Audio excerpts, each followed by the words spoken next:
Hey guys, what's up? It's Stricken06 of Stricken06.com, and today we're working on the 2016 Kia Sorento. Specifically, we're going to be replacing the dirty, disgusting cabin filter with a fresh, clean one.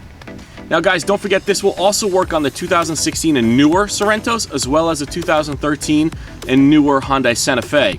Now if you want any product description links or tool links, they're going to be in the description box below, so go ahead and visit that, along with the product descriptions and links to these products. I'm going to have links to my website, my Instagram, as well as the forum that I now run, greasemonkeyforum.com, so check that out. But in the meantime, let's jump inside the cabin and see what we're working with. The first thing you're going to want to do is you're going to want to find your glove box, go ahead and open it up, and remove any personal belongings from inside, because we're going to be dropping it down, and it's going to spill everything on the floor. If you take a notice, inside, there's going to be one of these style of screw caps, and then another one on this side right here. And you're also going to notice that tab right there. So the way I like to do is I'll take some needle nose pliers like these, and I will pinch this portion right here, right in the front, while pushing the rod outward. So I want to take it off of that little bracket. So squeeze it gently and release that rod. Now looking back inside, we're going to simply screw or turn this cap counterclockwise, and the same thing on the opposite side, counterclockwise.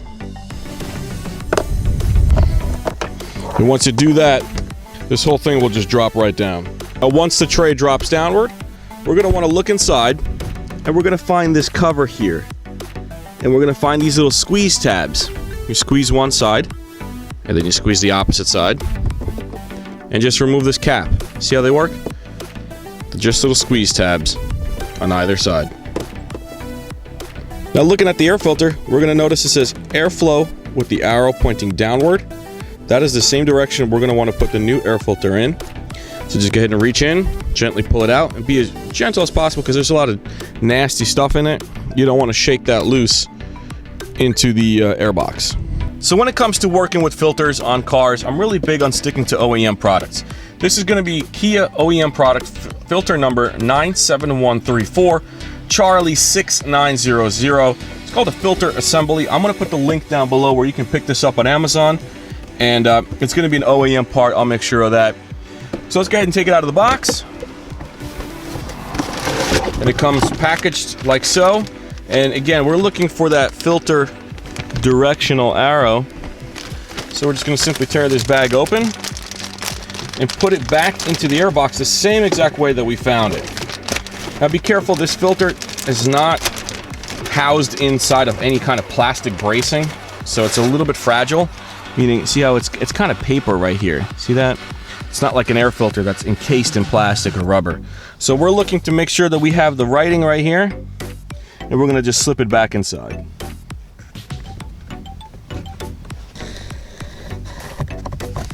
Just make sure it's nice and flush on either side. It's not sticking in cockeyed, or it's not loose or anything like that. Stick it in, make sure there's that spacing right here. You can put your finger in. See that? How there's a little bit of space.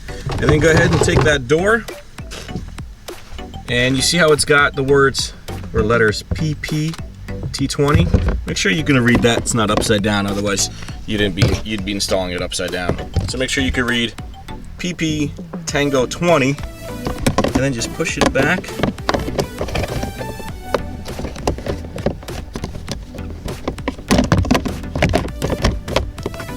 You're gonna hear a little click. And there you go. And that's pretty much how easy it is to install an air filter. Now before we begin to reassemble, I want you to understand that we're going to be putting these caps back on through this hole into this sliding area. Alright, so that is pretty important to understand, that when we push this back up, that we put those caps into that hole, and it will take a little bit of finagling to get just the right angle to be able to put that cap in.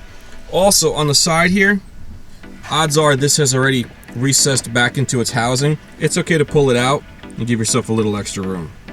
So I'm going to go ahead and just take this and push it back on, and you'll see it's going to be nice and solid. Then we're going to take our little screw cap here, begin to close the glove box, and just spin it around basically till it locks into place, and you'll see it because it's going to be sitting on the little rubber grommets right here. You see that? How they're nice and white and worn. So that's what you're looking to really let it sit on. The other one just goes on nice and easy. And then just go ahead and close it. And give it a little tap and make sure it doesn't drop all the way down. You're good to go. That's it. Alright guys, so you can see that's a pretty simple DIY to tackle. So I'm going to put the link to this filter in the description box below, along with the link to the needle nose pliers if you don't have any, along with a bunch of other tools that I use in different videos. Now, if you guys have not changed the engine air filter, odds are it probably needs changing by now as well. I'm going to put a link down below to the engine air filter replacement video that I did. It's probably even easier than this. Honestly, I would say it's even easier.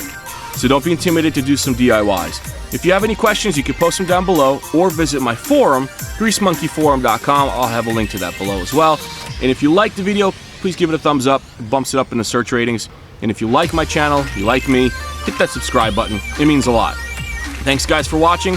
And if you want to tag me in some photos of your DIYs, go ahead and do so at I'mStricken06.